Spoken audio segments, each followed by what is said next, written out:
The Reds found themselves in a couple situations. Nick and obviously Elliot. We've discussed those a little bit on Chatterbox Reds.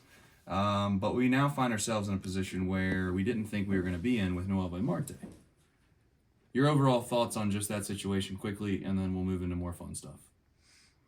Yeah, it's just disappointing that got suspended for 80 games. Disappointing that was using steroids, but look, you just have to move on. I think the biggest disappointment is that he's ineligible for the playoffs, because I think all of us are expecting and hoping that the Reds can make the playoffs this year, and not having a player of Noelvi Marte's caliber really hurts your chances in the playoffs. I think the Reds can still get to the playoffs, without Noelvi Marte for half of a season, but their depth that they've been touting all offseason, and for good reason, is tested already.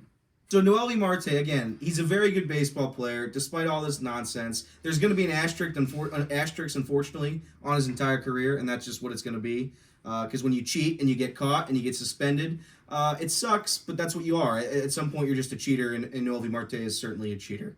80 games, and the biggest issue here is, and I didn't even know this rule until Nick told me, the rule is that he can't make the postseason. So if he does come back and he does contribute, like I thought he was going to this season, it's not going to matter really, because in the postseason he's not going to be there, and that's where I think it hurts the most. My thoughts on Noelvi are unfortunately they've gone down. Obviously, when you see somebody like that, who I thought was a damn good baseball player, have to use I believe injection steroids. It's tough, and honestly, it makes my outlook on him a lot worse. I think the Reds are going to be fine without him, but saying that, it's definitely a gut punch as we're about to start, in my opinion, one of the more exciting seasons we've had in about 15 years. I think the solution is relatively simple, though. I mean, I think Jeimer Candelario is going to play third base. I think that India and CES are going to split time at first base, and they're hopeful that Matt McClain and Ellie De La Cruz are going to be the middle infield duo that they're going to have for the future. So I don't want to act like it's not a big deal, and it's obviously a big loss. But to think that the season drastically changes, expectations drastically change, I don't think that's the case at all. I think, if anything, not that this is a bright spot by any stretch of the imagination, but if there was one position group that you could say, hey, we could afford to lose somebody, or we could afford to have something happen, the infield is probably where you would pick. So far, so good. Nick Lodolo, to jump into a position group, if you want to call starting pitching position group, probably the most important, in my opinion, of this ball club is what do you get out of these starting pitchers, because that was the glaring issue last year. Of all the things that went wrong, if you want to say that, the starting pitching was the problem. Lodolo came back today, threw the ball relatively well, looked good. He had good velo. It's up to 96. 96 average was 93 last year. Yeah, so I don't know if that's just because he's got amped up, but we'll continue to watch that. Matt McClain, he's a guy that, again, they acted like he was going to be fine. We all, at least I did, collectively held my breath, because we've been told things before that didn't come true. Sure. Remember last year when we were supposed to get all these horses back at the end of the year, and Lodolo never came back, which is part of it. But Matt McClain did play. Went over 2, but he still played. So good him back. And Jonathan India? Home run on Sunday. Yeah. Played left field Sunday, played first base Friday night, his first game. Yeah. So, Elliot, that's the bellhop. Yeah, I mean, I know he's new here. Listen, Elliot's, you can tell very clearly, it's very evident. I don't know if he's ever checked into a hotel before. I don't know if he's ever called down to the front desk before. I don't know if he's ever needed room service. I don't know if he's ever even really... Have you ever even been in a hotel that has room service? Yeah, I stayed in a couple. Unfortunately, I didn't have any of that last night. There was a sign. When you put me up with the rats and the sewage that was all on my floor, in which I slept on. Right. But that's okay. I got a question for you. Did I offer you a bed? At the end of this video, no, did I offer you a bed? So here's what the situation is. We've got 3 guys who snore and 3 guys who don't snore. Yeah. Trace's plan yesterday was, and I'm not as bad of a snorer. I don't think. Maybe I am. I don't think I'm as bad of a snorer as Nick and Taylor. But again, maybe I am. I don't know. I don't know the difference. And here's the thing. Yeah. Trace tried to save me, and let's have 4 guys in a room. with 2 people on the floor and 2 people in the beds. I said, no, let's not do that. Let's just keep the snores together. It makes more sense that way. So that's what we did. Really, and that's what happened. So yeah, it is nice to see. But when this video ends, I'm gonna have Jeremiah show the people this nice little room here because it's a lot better than the La Quinta. The La Quinta was not very good. In fact, I give it a 0.0. It's just a place on to my sleep. scale. You guys were talking about something Reds. I lost count. Can I talk about something fun now? Frankie Montas. Oh yes, and opening day starter. Frankie Montas. Who said that before? I think Trace did. Oh, interesting. I think Trace did. This is something Reds fans are going to overblow. It's Hunter Green, Frankie Montas, Nick Lodolo. We need all these guys to be good. I don't care which one of them's good on opening day, as long as he's good. And this is where I think Reds fans like to overreact on Twitter because Frankie Montas, I really do think, is going to be the best pitcher on the staff this season. I believe that. He's at least going to be the rock. I think he's going to be the rock. He's going to be the guy that hopefully doesn't get hurt. Hopefully he's healthy. What do you mean? What kind of rock? What do you mean? He's the rock. Well, there's some rocks Dwayne, that are small. the You can rock of the Grand skip. Canyon. There's some rocks that you would call maybe the foundation. And this is are you talking about the foundation? I'm talking about the foundation. All right, thank you. And this is where you guys are starting to lose people because this is a very serious sports talk show. Right, yeah. And so let me why continue. you're on it. I'm going to continue my thought. So again, Frankie Montas is a damn good pitcher. So I'm happy. Said that. Yeah, I'm going to say it again. I'm happy to see him on opening day. People can overreact all they want. Hunter Green, Right. I'll see you on game 2, and we're going to need you to be good on game 2. That's right. He's actually throwing on opening night.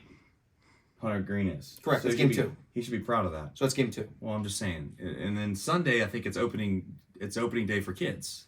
You like how they do that? They try to stretch that out as long as they And then the 4th day is opening day for fans of Gapper. And then the 5th day is 3, 2, 1 night. 2 beer Tuesdays. Right. All right. So to get back on track though, Hunter Green did send out a cryptic message. You said he did. So I saw on his Instagram story he posted this after the news. Basically, I don't know the whole quote, but it was like, "Don't dwell on your failures. Success will come." So clearly, I think maybe it was a subtle message, if anything. Maybe it did. Was that a Mark Twain quote? I don't know. Sure, I don't. I have no idea. I'm not a big quote guy. Gotcha. But if you know that random success quote I just said, maybe it is Mark Twain. Anyway, it happened, I believe, immediately following it, and maybe it has something to it. Maybe it doesn't. Maybe it's nonsense. I think there's a little bit of a hidden message in there. Yeah. If you find it. But yeah, I think maybe Hunter Green wanted to be that opening day guy, and clearly he's not. He did say in an interview a couple weeks ago, I don't remember who with, that he wanted to start opening day. It wasn't one of those like, you're asked the question and you kind of, wiggle your way around it. He said, I want to start opening day. It's a big deal to me. It means a lot. So I don't know if the Reds part of this is they're trying to get confidence out of Frankie Montas at the bat. I don't know if part of it's trying to take pressure off Hunter Green and also maybe motivate him. There's like so many different angles you can look at it. I don't think it means a whole lot, like you said, in the long run. I think if you start opening day, it doesn't make you a great pitcher or make you a bad pitcher. But I think there could be a little bit of some psychological, semi-tiny games that the Reds are playing here with their pitchers. The only thing where it's going to come into play is if he somehow pitches poorly, everybody and their brother on X.com is going to come out and slander David Bell. Why isn't Hunter Green pitching? Why isn't Hunter Green? And that's what I can't bear to have. It'd be the same way the other way around. Correct, and that's the craziest part. People are going to hate on David Bell no matter what choice he makes. So this is a fine decision by him. He's the manager. He can do whatever he wants. If this gives us a better chance to win, it gives us a better chance to win. We'll see Hunter Green on night 2. it's literally not a big deal at all. And let's face it, the starting pitcher on opening day is going to throw how many innings anyways? Like 5. They're not. 5 innings max most times. They're not going to extend these guys. It's just not going to happen. So to get worked up over it, I don't even know if anyone is getting worked up over it. One thing people did get worked up over is Jose Barrero. That was actually kind of a unique thing that happened on X, that a guy of the caliber of Barrero, which has basically been a fringe big leaguer since he started, hasn't had a lot of success. Certainly was a big time prospect for this organization a few years ago, and it's had great years in the minors. So there was expectations coming into his big league career, but it ultimately didn't quite pan out. There's this kind of polarizing decision, if you will, that the Reds decided to make. The day after they got news that Noelvi Marte was suspended for 80 games, they then decide that they're going to waive Jose Barrero, which it felt like they had time to wait to make that decision. I think that's where me and Nick kind of fell on the aisle. It was just like, why now? What's the point? And then maybe there is one, because they could still make a move, and maybe they have a move, but we're kind of getting to the point now where the days have already come by to where it's, where's this move at? Because if there isn't a move, it is questionable on when it is. I'm not saying that Jose Barrero 100% should have made the team, but do you think it was more about the fact that they just didn't think 100% he was going to make the team? Or do you think it's that they actually like Bubba Thompson, Ford? If it's Harrison, I'll speak for myself. If it's Harrison, then I might drive back to the Grand Canyon. But I'd be very disappointed if Josh Harrison makes the team, and the result of the result was that you had to just literally cut Jose Barrero for nothing because of it. Even if you want to go with Josh Harrison, you could still hold on to Jose Barrero for a couple more weeks. So that's what makes it confusing to me, unless there's a corresponding move, and maybe it's coming. But like you said, I mean, we're like 2 days, days really run together on Pacific Mountain, whatever time zone we're on. But yeah, I don't understand the move at all. I mean, there is the whole, we try to treat our players well, and we can say we gave Jose Barrero a chance to stick on with another team. And I know the Reds have some pride in that aspect, but overall, that's kind of a tough sell to me. Yeah. And final news. Joey Votto. And these are two of the biggest Joey Votto fans in the world. So you guys, any thoughts on Joey? I think Joey Votto is the best offensive player in Reds history. Elliot always tries to use this as a chance to slander us when it comes to Joey Votto. Joey Votto was not a very good player the last few years of his career, and he's not a good enough player to make this team. It's as simple as that. That's the point blank answer. If you want to mush around the subject and act like it's all hunting glory, Joey Votto is not a good enough player to make this roster as it stands right now. That doesn't take away of how I felt about Joey Votto for his entire career. He's done everything possible to do his best. Some guys get paid millions and millions and millions of dollars, and they show up looking like Pablo Sanchez the very next year.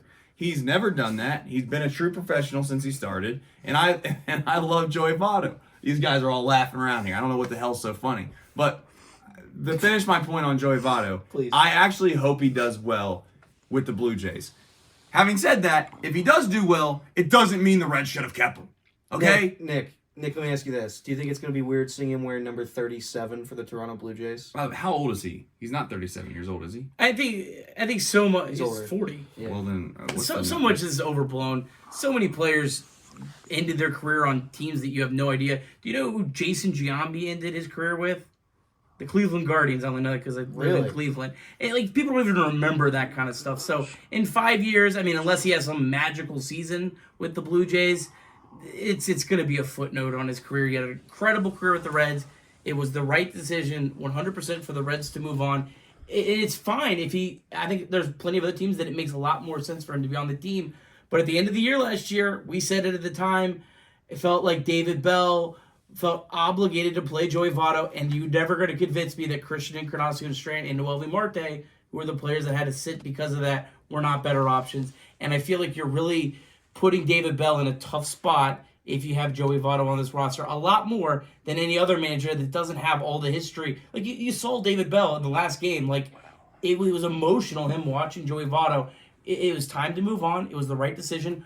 Yeah. Build Joey Votto a statue in front of Great America Ballpark. As soon as his career's over, he deserves every accolade in the franchise, everything you could possibly do to honor him. But it was time to move on.